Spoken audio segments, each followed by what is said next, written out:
Hello, hello, everyone. Happy Tuesday. I'm a few hours later than expected. I decided to hop in for an acupuncture session this morning. But I am really excited about today's topic because it's been on my mind a lot lately for a few weeks now.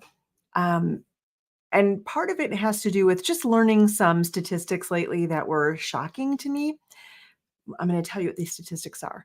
The median savings account balance in America is $5,000. That means 50% of people have fewer than $5,000 in their savings account. The average credit card debt is $7,000. So more people, like half the people, are more in debt than they have in the bank.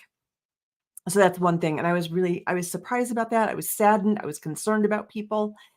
And then when it comes to stock investments or an investment portfolio, that shifts over time because those investments grow and they kind of feed upon themselves to grow.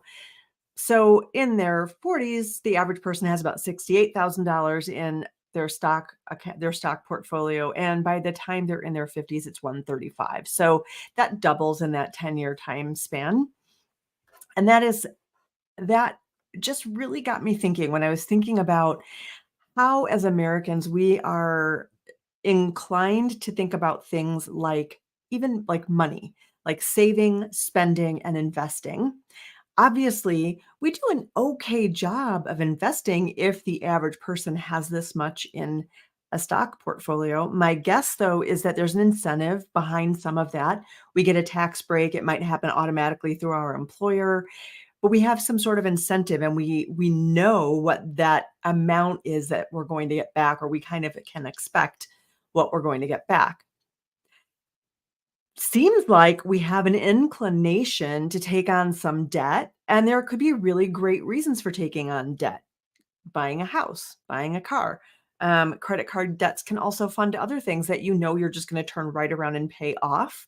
Matt and I are a little bit different about this, but he likes to put all monthly expenses on a credit card, pay it off every month, and get whatever bonus or incentive the credit card company offers. So the credit card debt is like there and it's temporary and it's transitory, and we know we're going to get that back. We know we're going to get back down to zero. And the reason I'm talking about this, I'm not a financial coach in any way, but the reason I'm talking about this is that it occurs to me that money is really just a token that we use for value exchange. And at its bottom, and I think if you talk to some people sort of in the new age spiritual realm, they'll even say that money is more spiritual than physical or tangible, and that money is just a token. That number that's in the bank account or the number that's on the dollar bills in your wallet or whatever, that is just a token for value exchange. It's kind of how we loosely record a value exchange. And when I think about it that way, it occurs to me that if we're bringing the same mindset of getting overextended, which is where we often are financially. If we're using that same mindset to our life energy, to our talents, to the things that we most want to offer the world, and to our scarcest resource, which is time. If we're in that same mindset of overextending, not investing necessarily until very late in life, we're setting ourselves up for regret and disappointment. And I asked a question last week, like, how can you distinguish an emotional investment versus an emotional expense? But I want to call out some of the things that people say quite a bit, which is, I want to spend my life doing blank, fill in the blank. I love spending time with you. I just can't spend any more energy on this. It's a waste of time. I don't want to spend my time this way. I would really like to be able to save time. You could save yourself a lot of energy if, and I'm curious if we're looking at money as just another way of recording that flow of energy and a way of thinking about value exchange. We have a lot of words that denote spending and wasting when it comes to energy, time, and talents. And we don't have a lot of words or a lot of ways of thinking about investing. We don't have a lot of teaching about really investing our time, our emotional energy, our talents in ways that are going to pay off and grow dividends for us. In other words, we don't have ways of talking about investing time, energy, and talent that will nourish us in the future, that will grow something of value in the future. And I was asking on one of my Facebook groups, my sold out coaching group, what people see as the difference between expense and investment when it comes to emotions and how they know.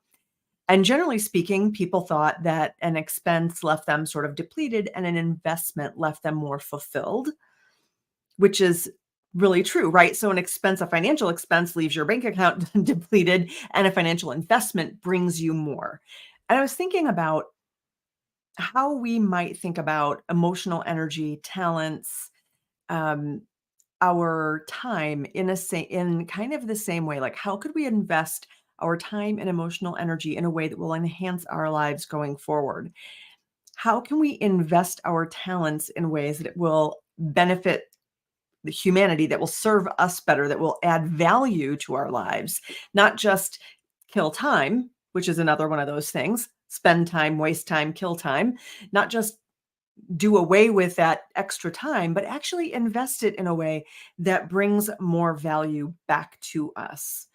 And I wanted to just sort of ask out loud, and I can't see, unfortunately, I cannot see any of the comments that come through while I'm live in this group on this particular format, but I can see them later and I will respond. But I really just wanted to hop on today and ask a few questions about where you're invested right now.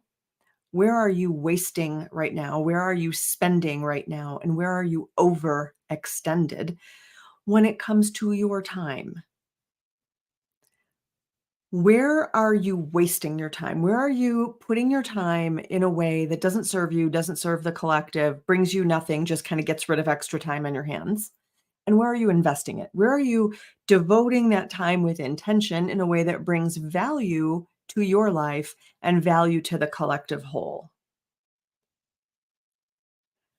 Where are you investing your emotional energy? And I'm going to tell you a story about this in just a quick second, but I want to get through these questions first. Where are you investing your emotional energy? Are you doom scrolling? That's a waste. That's an expense. That's an overextension. Are you are you investing your emotional energy on personal growth work, on meditation, on prayer, on um, doing, some coaching, doing some reading in self growth areas, and watching movies that uplift and inspire you? Where are you investing your energy so that you benefit? You receive increased value relative to your contribution of energy. And believe it or not, it's possible to do that. And where are you overextending energetically? Whose complaints are you listening to? Whose doom and gloom voices are you listening to that are bringing you down? What are you watching on TV? Is it uplifting? Is it not uplifting? What kinds of podcasts are you watching or listening to rather? Are you paying attention to how they're impacting your body? Are they really adding joy and enhancement to your life, or are they sort of draining you, making you feel less than, making you feel scared or pessimistic about the world? And what about your talents? Are you investing your talents? And I think this is a really important one, because a lot of people, and this is actually what drives a lot of people into coaching to begin with, they feel like they have specific talents that are unique to them, or at least it's really what they're great at. It's what they most love doing. And Friedrich Buechler said that a person's vocation is where their deep gladness meets the world's deep need. And right now, our world is set up in a way that it can be really hard to know how my gladness and the world's need are going to collide. I mean, it's a huge world. And how do I exactly collide with the people who need what I have to offer? Even as a coach, right? Which is I believe, a super helpful career. And I've experienced personally the deep benefits of coaching. But how do I find my people who are going to benefit from that? And other people have the same thing. Artists have this struggle. Writers have this struggle.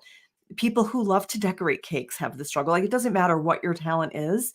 Where are you investing your talents in ways that will enhance your life, that will bring joy to someone else in a way that adds value to you? Where are you investing your talents in a way that will not necessarily bring you money, although also bring you money? Where are you investing your talents in ways that will benefit the collective whole? Do you have a talent that you would love to use that the world might need? A lot of times we think about volunteering in organizations and we think about things like serving soup, but organizations need people to serve on boards. They need people who are really good at finances. Like anytime I've been in a board, the hardest position to fill is a treasurer. So if you happen to be a bookkeeper and you want to volunteer anywhere, they would love to have you. So where are you investing that talent? If you love bookkeeping and you're not a bookkeeper, if that's something you really want to do, are there organizations that could use your skills as an artist, as a writer? Are there organizations that would benefit from your cake decorating expertise? So, and could it bring you more joy? Could you invest your time and talent that way in a way that'll bring you more joy? And or could you build a business out of it? And that's an investment of your talent in a way that's going to add value to your life and add value to the collective whole. And I want to tell you a quick story about a patient that I worked with when I was a psychiatrist. So this is probably 20 years ago now, or close to 20 years ago. I was treating her for depression, and I had a thing. I always did a Beck depression inventory every time a client came for follow-up every single week because I really wanted to make sure that the medication was effective. So we did quick little assessment. They gave us a numerical value, and she went from being severely depressed to being mildly depressed. And if you know me, you know that I'm a little bit of a perfectionist, and mildly depressed was not enough. I was like, "Oh, you're still mildly depressed. What's going on?" So we had a nice talk about her life and what she does all day. And then I started asking, like, "So what do you do like with your evenings?" And she talked about how she watched TV. I'm like, "Oh, what do you watch on TV?" And she was watching a lot of news, and she was watching CSI and other crime shows. I said, "Hey, I have this idea. Because of mirror neurons, which are a thing, they're a real thing. Because of mirror neurons, when you watch that, you have a part of your brain that actually thinks you are the victim. It thinks this is all happening to you, and that's pretty stressful for your brain to think that you're getting killed every week or every night. So what if you just sort of hit pause for about 6 to 8 weeks on the CSI and the news, just step away from it for a little bit, and let's see if we can get that mild depression to resolve itself. What do you think about that?" She was willing to experiment. So we did the experiment. And wouldn't you know it, 6 weeks later, when she came back to see me, she was no longer mildly depressed. She had been investing her emotional energy and her time in watching television programming that wasn't benefiting her. So that isn't an investment anymore. That's a waste. That's a bad investment. And you might have a whole bunch of bad investments, and you might say, "Oh, that's a bad investment. I want out of that. That's not my thing anymore." I've realized that actually I'm investing time, I'm investing energy, I'm investing my talents in this way. It's not adding value to my life. It's not adding value to the collective whole. And I need to reevaluate my investment portfolio now. So if that's what you're thinking about, that's fabulous. And she had that realization that she had a bad investment of her time and energy. It was actually harming her. So she recalibrated how she invested it. And I wanted to bring this topic up of investment versus expense and versus waste or bad investment because it's really whether we're talking about dollars or whether we're talking about our life energy, our time, which is super finite. Everybody only gets the same 24 hours, and we don't know how many of those we're going to get, how many of those slots we get. And the high holy days just passed. So it's really like live on everybody's mind. Are we sealed for good in the life? In the book, are we sealed for life? Let's see. And I really want to ask, what are you receiving for your investments? Like, as you reflect on that, I'm really curious if you'd be willing to just jot down a note in the comments what you're receiving for your investments of time, for your investments of talents, for your investments of emotional energy. Are some of these bad investments? Which things do you want to reinvest in? And where do you want to pull back from? That those are really the take-home questions I would love to help you reflect on. We have just, headed into fall, and for me, fall is always a great time for rebalancing the emotional books with the fall equinox and it being a time of balance. So I would love to hear what your thoughts are on this. If you would rather share them in a message than on the comments, that's great. I love hearing from people privately as well as in the comments. And I hope you have a pleasant week. I will be back to talk with you some more on Thursday. Take care.